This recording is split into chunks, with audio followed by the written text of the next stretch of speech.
Chelsea ydw i, a fi'r swyddog ymgysylltu ieuenctid y Gwasanaeth Ymgysylltu a Chyfranogiad Ieuenctid.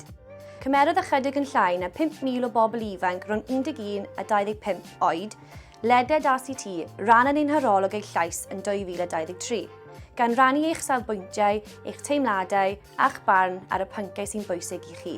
Gofynnon ni i chi beth yw'r prif iaith y cartref, a dywedodd 94% ohonoch chi mai Saesneg yw'r iaith y cartref, gyda dim ond 2% yn dweud eu bod chi'n siarad Cymraeg. Gofynnon ni i siaradwyr Cymraeg ifanc ble rydych chi'n defnyddio'r iaith, tu allan yr ysgol, a dwedwch chi eich bod chi'n defnyddio yn y cartref, yn ystod gwyliau'r haf a mewn clybiau arolysgol.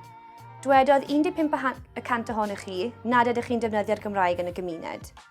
Dwedwch chi y byddwch chi'n croesawu ragor o gyfleoedd i ddysgu'r iaith tu allan yr ysgol, trwy ddysgu ar-lein 16%, trwy fynd i'r llyfrgelloedd lleol 14%, a thrwy fynd i glybiau arolysgol a chlybiau celf 10%. Dysgu.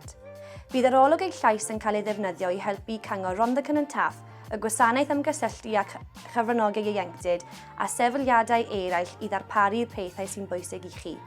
I gael ragor o wybodaeth am Arolwg Eich Llais, cliciwch y linc isod neu sganio'r cod QR yma.